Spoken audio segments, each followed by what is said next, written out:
Welcome to SK construction. நம்ம இன்றைக்கி இந்த வீடியோவில் பார்க்க போது என்னென்னா பேஸ்மெண்ட் வந்து பிசிசி படம் போட்டுட்ருக்கோம். அந்த பிசிசி போடும்போது என்னென்னலாம் கவனிக்க வேண்டியது, ஒரு குவாலிட்டியான நம்ம வந்து பேஸ்மெண்ட் வந்து நம்ம ரெடி பண்ணோம்னா அதுக்கு நம்ம என்னென்னலாம் முக்கியமாக கவனிக்க வேண்டியது நம்ம இந்த வீடியோவில் பார்க்கலாம். வாங்க வீடியோக்களை பார்க்கலாம். முக்கியமான தகவலாக இருக்கும், ஸ்கிப் பண்ணாமல் பாருங்கள்.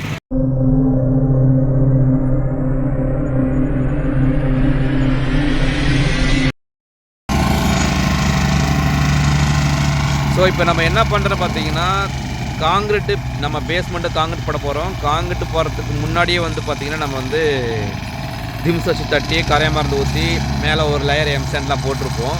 ஸோ அதுவும் நல்லா காம்பேக்ட் ஆகிருக்கும். அதுக்கப்புறம் இந்தமாரி நம்ம எர்த்ரேமர் வந்து விடும்போது வந்து பார்த்திங்கன்னா இன்னும் நல்லா மண் வந்து நல்லா இறுக்கமாக இருக்கும். இதோட எர்த்ரேமர் வெயிட் வந்து பார்த்திங்கன்னா கிட்டத்தட்ட ஒரு 5 டன் இருக்கும். ஸோ 5 டன்னோட வெயிட் வந்து நம்ம இந்த லோடு இறங்கும்போது வந்து பார்த்திங்கன்னாவே தெரியும், அந்த மண்ணுக்கும் அது இறங்குற வித்தியாசம் தெரியும் பாருங்கள்.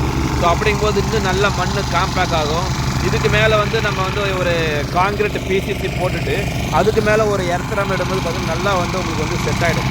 ஸோ இந்த மாரி மெத்தட் வந்து நம்ம பேஸ்மெண்ட்டில் வந்து கண்டிப்பாக ஃபாலோ பண்ணி ஆகணும். இது எப்படிங்கிறது பாருங்கள். ஸோ நம்ம வந்து இந்த மாதிரி எர்த்ரேமர் படம் பார்த்து நல்லா மண் அமுங்குது, நல்லா காம்பேக்ட் ஆகும். ஸோ இது வந்து ஒரு நல்ல மெத்தடு. கண்டிப்பாக எல்லோரும் இந்த மெத்தடை வந்து ஃபாலோ பண்ணுங்கள். ஸோ எப்படி பண்ணிக்காங்கன்னு பாருங்கள்.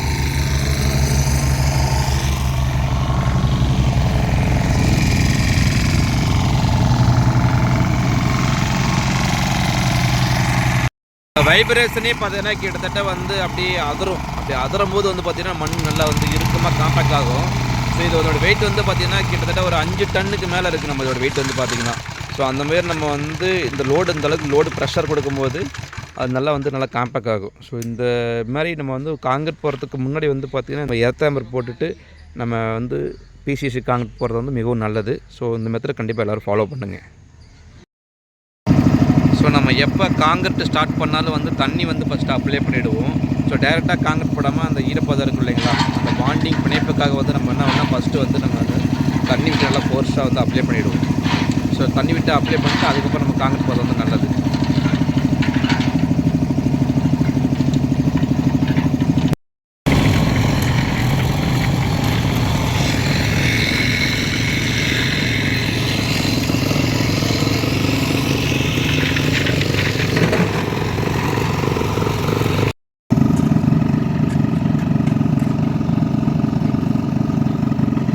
ஸோ நம்ம வந்து ஃபஸ்ட்டு வந்து பிசிசி காங்கிரீட் போகிறதுக்கு முன்னாடி நம்ம வந்து எல்லாமே நம்ம ரெடி பண்ணிவிட்டு அதுக்கப்புறம் நம்ம என்ன பண்ணால் இந்தமாரி நம்ம வந்து 1.5 ஜல்லி வந்து நம்ம மிக்ஸ் பண்ணி நம்ம போடுறோம். இப்போ அந்த 1.5 ஜல்லி நம்ம மிக்ஸ் பண்ணி போடுறது பார்த்தீங்கன்னா 1:4:8 அந்த ரேஸில் வந்து நம்ம வந்து மிக்ஸ் பண்ணுறோம். ஒரு சட்டி சிமெண்ட் அப்படின்னா 4 சட்டி மணல், 8 சட்டி வந்து பார்த்திங்கன்னா மெட்டல் போட்டு நம்ம வந்து மிக்ஸ் பண்ணி இந்தமாதிரி போடுறோம். ஸோ தண்ணி ரொம்ப ஊற்றாமல் கலவை பார்த்தாலே தெரியும் நமக்கு. ஸோ இந்த அளவுக்கு நமக்கு பதமாக வந்து நம்ம வந்து காங்கிரீட் வந்து நம்ம வந்து ரெடி பண்ணிக்கணும். ஸோ அதை ரெடி பண்ணிவிட்டு அதுக்கப்புறம் நம்ம என்ன பண்ணோம் வந்து பார்த்திங்கன்னா இந்தமாரி நம்ம வந்து எர்த்ரேமர் வச்சு நம்ம ஓட்டும்போது என்ன பண்ணால் நமக்கு இன்னும் நமக்கு வந்து டவுன் ஆகும். ஸோ அதோட வெயிட் வந்து பார்த்திங்கன்னா ஒரு 5 டன் பக்கமாக இருக்கும். அந்தமாரி நம்ம கண்டிப்பாக நம்ம வந்து பேஸ்மெண்ட் லெவலில் வந்து இதுமாரி நம்ம எர்த்ரேமர் ஓட்டுறது வந்து மிக முக்கியமான ஒன்று. அது கண்டிப்பாக நம்ம வந்து கவனிக்கணும். ஏன்னா நம்ம சில பேர் வந்து பார்த்திங்கன்னா 1.5 ஜல்லியை போட்டு அதுக்கு மேலே வந்து கலவையை போட்டு தண்ணி ஊற்றி அடிச்சுட்டு திம்ஸ் தட்டி விட்டுருவாங்க. ஸோ அது அந்தளவுக்கு குவாலிட்டியாக இருக்காது. இந்தமாரி நம்ம வந்து காங்கிரீட் போட்டுட்டு அது நம்ம வந்து மிக்சர் மிஷினில் வந்து நம்ம கலந்து போடுறோம். ஸோ இந்த மிக்சர் மிஷினில் கலந்து போடும்போது அது நல்லா ரேஷியோ வந்து நல்லா ஒரு ஒன்றுக்கு நல்லா ஒரு பாண்டிங்காக இருக்கும். அந்தமாரி பாண்டிங்காக இருக்கும்போது இந்தமாரி நம்ம வந்து மிக்ஸ் பண்ணி போட்டோம்னு பார்த்திங்கன்னா இந்தமாரி எர்த்ரேமர் போகும்போது அது இன்னும் நமக்கு வந்து கீழே அமுங்கும். ஸோ அப்படி அமுங்கும் போது வந்து பார்த்திங்கன்னா நல்லா ஒரு குவாலிட்டி, நல்லா ஒரு ஸ்ட்ரென்த் ஆகும், நல்லா ஒரு காம்பேக்ட் ஆயிரும். நல்லா அதோட கம்ப்ரஸர் இருக்கனால நல்லா நமக்கு வந்து ஒரு காம்பேக்ட் ஆயிரும். ஸோ அதை அமுக்கும் போதே தெரியும் பாருங்கள் எப்படி அமுக்குறாங்கன்னு பாருங்கள். ஸோ இந்த மாதிரி நம்ம வந்து ஒரு பேஸ்மெண்ட் லெவலில் வந்து ப்ரிப்பேர் பண்ணிட்டோம் பார்த்திங்கன்னா. ஸோ இந்த மாதிரி எர்த்ரேமர் போகும் பார்த்திங்கன்னா அது மட்டம் வந்து நமக்கு வந்து பீமோட மட்டத்துக்கு வரும். இதுக்கு மேலே நம்ம வந்து ஒரு லேயர் வந்து நம்ம எம்சேண்ட் வரக்கலவையை போட்டுட்டு மறுபடியும் 1 டைம் வந்து செகண்ட் டைமாக வந்து நம்ம வந்து எர்த்ரேமர் ஓட்டும் போது அந்த பீமோட மட்டத்தை நமக்கு லெவல் கரெக்டாக வந்துடும். ஸோ இந்தமாரி நம்ம பண்ணும்போது நாளைக்கு பிரிக் ஒர்க் பண்ணும்போது அதுலேருந்து வர கலவை எல்லா கலையும் நம்ம சுத்தம் பண்ணிட்டோம்னா அது ஒரு நல்ல ஒரு ப்ரொசீஜர் மெத்தடு. ஸோ இதுமாதிரி தான் நம்ம ஃபாலோ பண்ணணும். அதுமாரி வந்து பார்த்தீங்கன்னா நம்ம ரொம்ப ஹைட்டாகவும் ஏற்ற விடாது. பீமோட ஹைட்டு மேலே ஏற்றினா அதுக்கு வந்து ப்ராப்ளம் ஆயிரும். இந்த பீமோட லெவலுக்கே நம்ம எடுத்துகிட்டு அது மட்டம் பண்ணுறதை பாருங்கள், எப்படி மட்டம் பண்ணுறான் பாருங்கள். தேவையில்லாத ஏரியாவில் வந்து நமக்கு வந்து அது மண்ணிட்டு வச்சு நம்ம வந்து மட்டம் பண்ணிக்கணும். ஸோ இந்தமாதிரி சின்ன சின்ன விஷயங்களை வந்து நம்ம வந்து நுணுக்கமாக கவனித்து நம்ம பண்ணோம் அப்படின்னா அது ஒரு நல்ல ஒரு தரமான ஒரு கட்டுமானத்தை வந்து உருவாக்க முடியும். ஸோ அதேமாதிரி வந்து பார்த்திங்கன்னா சிமெண்ட் வந்து எப்படி மிக்ஸ் பண்ணுறாங்கன்னு பாருங்கள். நம்ம வந்து இப்போ எல்லாமே வந்து ஒரே சைடு தான் நம்ம வந்து வச்சுருக்கிறோம். ஸோ அப்படி வந்து பார்த்திங்கன்னா ஒரு சட்டி சிமெண்ட்டுக்கு வந்து பார்த்திங்கன்னா 4 சட்டி மணல் போட்டிருப்போம், 8 சட்டி வந்து ஜல்லி போட்டிருப்போம். ஸோ அது மிக்சிங் வந்து பார்த்தாலே தெரியும், நல்ல ஒரு மிக்சிங் ரேஷியோவில் வந்து கரெக்டாக வந்துருக்கு. நம்ம வந்து அந்த ஜல்லி பார்த்தாலே தெரியும், அந்த பாண்டிங் வந்து பார்த்திங்கன்னா அந்த ஒவ்வொரு ஜல்லுமே வந்து சாண்டு சிமெண்ட் எல்லாமே வந்து ஒரு கலவையாக இருந்திருக்கும். ஸோ அந்தமாரி நம்ம பண்ணும்போது வந்து பார்த்திங்கன்னா அது வந்து ஒரு நல்ல ஒரு மிக்சிங் ரேஷியோ. ஸோ எப்படி மிக்ஸ் பண்ணுறாங்கன்னு நம்ம பார்ப்போம்.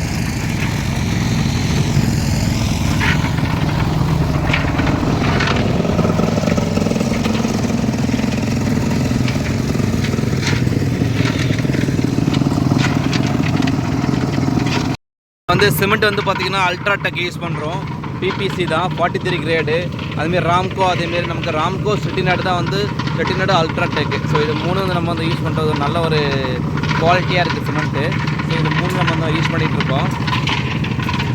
இதுமாரி பண்ணும்போது வந்து பார்த்திங்கன்னா நல்ல ஒரு காம்பேக்ட் ஆயிரும். அதேமாரி வந்து தண்ணியும் பார்த்திங்கன்னா ரொம்ப அதிகமாக ஊற்றாமல் நம்ம வந்து லெவலாக தான் தண்ணி ஊற்றணும். இதில் வந்து தண்ணி அதிகமாக போனாலும் வந்து பார்த்திங்கன்னா நான் எர்த்தாம்பரை போடும்போது வந்து பார்த்திங்கன்னா கொலன்னு ஆயிரும். ஸோ அந்த மாதிரி இல்லாமல் தண்ணியும் வந்து அளவாக தான் ஊற்றணும். ஏன்னா இது வந்து பார்த்திங்கன்னா 1:4:8 அப்படிங்கிறதுனால நம்ம அதுக்கு தகுந்தாப்பில் தான் கொஞ்சம் ட்ரை, கொஞ்சம் ஈரமாக தான் இருக்கும். ஸோ அந்தமாரி மெத்தட் தான் நம்ம வந்து யூஸ் பண்ணணும். நம்ம வந்து ஒரு வீடியோ போடுறோம் அப்படின்னு பார்த்திங்கன்னா அந்த வீடியோவில் என்னென்னலாம் நுணுக்கு என்னென்ன செய்யலாம், செய்யக்கூடாதது அப்படின்னு நம்ம தனித்தனியாக பிரித்து சொல்லுவோம். ஸோ இதுமாரி இந்தமாரி பண்ணிங்கன்னா அது வந்து ஒரு நல்ல ஒரு தரமான ஒரு பேஸ்மெண்ட்டை வந்து நம்ம வந்து உருவாக்க முடியும். ஸோ இந்த வீடியோ பார்க்குற அனைவருக்குமே ஒன்று சொல்லிக்கிறது தான், இந்த வீடியோ பார்த்துட்டு நீங்கள் மற்றவங்க எல்லாத்துக்குமே ஷேர் பண்ணுங்கள். ஸோ இந்தமாரி குவாலிட்டியாக நம்ம பண்ணும்போது ஒவ்வொருத்தருடைய கனவுங்கிறது வீடு. ஸோ அந்த வீடை வந்து எப்படி எந்த தரமான முறையில் வந்து நம்ம வந்து கட்டலாம் அப்படிங்கிறது தான் எல்லாமே எதிர்பார்க்குறாங்க. ஸோ அந்த மாதிரி இந்த மாதிரி நம்ம வந்து ஒரு பிளான் பண்ணி கட்டும்போது வந்து பார்த்திங்கன்னா அது வந்து ஒரு நல்ல தரத்தை வந்து உருவாக்கி கொடுக்க முடியும். பார்த்திங்கன்னா மறுபடியும் வந்து பிசிசி போட்டதுக்கப்புறம் மேலே வந்து வரக்கலவை போட்டுட்டு அதுக்கப்புறம் எர்த்தரம் போட்டும்போது அந்த மாதிரி நமக்கு ஃபினிஷிங் கிடைக்கும். ஸோ அது 1:5 அப்படின்னு நம்ம ரேஷியோவில் வந்து நம்ம மிக்ஸ் பண்ணிவிட்டு நம்ம இந்த மாதிரி வந்து வரக்கலவையை வந்து தண்ணி ரொம்ப மிக்ஸ் பண்ணாமல் இந்த மாதிரி நம்ம வந்து பண்ணும்போது அந்த ஃபினிஷிங் வந்து பார்த்திங்கன்னா நமக்கு வந்து நீட்டாக இருக்கும்.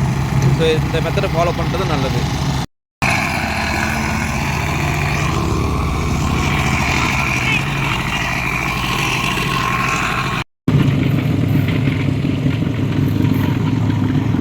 இந்த மாதிரி வந்து பார்த்திங்கன்னா வரக்கலவை போட்டு விட்டு லைட்டாக அந்த மாதிரி தண்ணி விட்டு அடிச்சுட்டு அதுக்கப்புறம் சீமார் போட்டு அப்படின்னா ஃபினிஷிங் வந்து நம்ம நல்லாயிருக்கும். ஸோ அந்த மாதிரி தான் நம்ம வந்து ஃபாலோ பண்ணணும். பார்த்திங்கன்னா நல்லா தண்ணி விட்டு ஃபுல்லாக ஃபோர்ஸ் அடிச்சுட்டு இருக்கிறாங்க. அடிச்சதுக்கப்புறம் நம்ம என்ன பண்ணால் சீமார் வச்சு நல்லா நம்ம தட்டி விட்டு அப்படின்னு பார்த்திங்கன்னா அந்த ஹீட்டில் வெளியே போகிறதுக்காக நம்ம ஆல்ரெடி நம்ம சொல்லி பண்ணிங்களா, எப்பவுமே வந்து ஒரு காங்கிரட் முடிச்சோன்னே சீமார் வச்சு நம்ம வந்து கீறி விடுறது நம்ம பழக்க வழக்கம். ஸோ அதுமாரி வந்து பார்த்திங்கன்னா தெரியும், இப்போ எல்லாமே வந்து பார்த்திங்கன்னா இப்போ தண்ணி விட்டு சீமார் வச்சு போட்டு விடுவாங்க. பார்த்திங்கன்னா ஆல்மோஸ்ட் வந்து நம்ம வந்து பிசிசிக்காக வந்து ஃபினிஷ் பண்ணிட்டோம். ஸோ நம்ம ஃபினிஷிங் எப்படி இருக்குன்னு பாருங்கள். ஸோ நம்ம நினச்ச மாதிரியே வந்து பக்காவாக நமக்கு வந்து பாருங்கள் ஃபினிஷிங் கரெக்டாக வந்திருக்கு.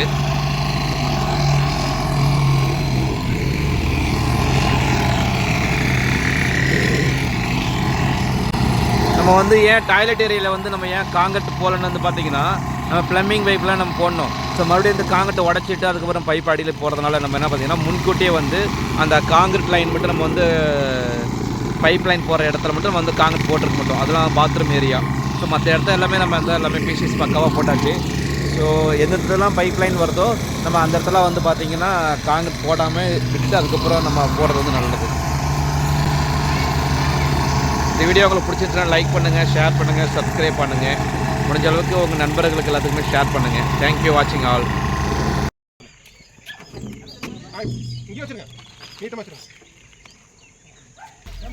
ஸோ இப்போ நம்ம சைட்டை பொறுத்த வரைக்கும் இப்போ வந்து நம்ம பேஸ்மெண்ட் வரைக்கும் இப்போ நம்ம வந்து காங்கிரட் ஃபினிஷ் பண்ணியிருக்கோம். ஸோ கீழே ஃபஸ்ட்டு ஸ்டேஜிலேருந்து இப்போ நம்ம பேஸ்மெண்ட் வரைக்கும் நம்மளோட ஒர்க் எப்படி பண்ணியிருக்கோம் அப்படிங்கிறது நம்ம சார்கிட்ட கேட்டுக்கலாம். இவங்க தான் நம்ம வீட்டுக்கு உரிமையாளர் மிஸ்டர் ஆனந்த் சார். ஸோ அவங்ககிட்ட வந்து நம்மளுடைய ஒர்க்கு பற்றி நம்ம எப்படின்னு கேட்டுக்கலாம். நம்ம இது வரைக்கும் பண்ணதுக்கு எப்படின்னு சொல்ல என்னுடைய ஒர்க் எப்படி சார் கண்டிப்பாக சாரோட ஒர்க் வந்து கரெக்டாக இருக்கும். எந்த மெஷர்மெண்ட் நூல் பிடிச்ச மாதிரி எல்லா வேலையும் கரெக்டாக இருக்கும். கம்பியும் பார்த்தீங்கன்னா எல்லாமே ஸ்ட்ரக்சர் டயக்ராம் வச்சு கரெக்டாக அந்த மெஷர்மெண்ட் எப்படி இருக்கோ அந்த மாதிரி தான் எல்லா வேலையும் பார்க்குறாரு. ஆளுங்களும் அது மாதிரி டெக்னிக்கல் டீம் கரெக்டாக வச்சுருக்காரு. இந்த வேலையை இவர் பண்ணால் கரெக்டாக வரும்னு அந்த டீம் வச்சு தான் எல்லா ஒர்க் பண்ணுறாரு. அதே மாதிரி இப்போ பார்த்தீங்கன்னா தொட்டி ஆகட்டும் இதாகட்டும் எல்லாம் டபுள் லேயர் போட்டு கம்பியை வச்சு ஆர்சிசி போட்டு நீட்டாக பண்ணியிருக்காரு. அதே மாதிரி செப்டிக் டேங்க் பார்த்தீங்கன்னா நீட்டாக அந்த கருங்கல் வச்சு கட்டி அந்த படியக்கல்னு சொல்லி பின்னாடி அந்த கேஸ் வந்து அடித்தாலும் அது பாதிப்பாகாமல் இருக்கிறதுக்கு அந்த மாதிரி போட்டு மேலே காங்கிரீட் போட்டு நல்லா லைஃப் டைம் வர மாதிரி போட்டு கொடுத்துருக்காரு. இப்போ பார்த்தீங்கன்னா கூட இன்றைக்கி கூட அந்த பேஸ்மெண்ட் ஒர்க் போட்டு அந்த எர்த்ரேமர் வச்சு நீட்டாக பண்ணி முடிச்சு எல்லாம் நீட்டாக பர்ஃபெக்டாக பண்ணி முடிச்சு கொடுத்துருக்காரு. எங்களுக்கு ரொம்ப சாட்டிஸ்ஃபைடாக இருக்குது. ஸோ இதுக்கு வந்து நிறைய இன்னும் இம்ப்ரூவ்மெண்ட்ஸ்லாம் நிறைய பண்ணி கெரியர் நல்லா க்ரோத் இருக்கணும்னு நான் இது பண்ணுறேன். Okay, thank you. உங்களோட பிளஸிங் எனக்கு எப்பவுமே கண்டிப்பாக தேங்க்யூ.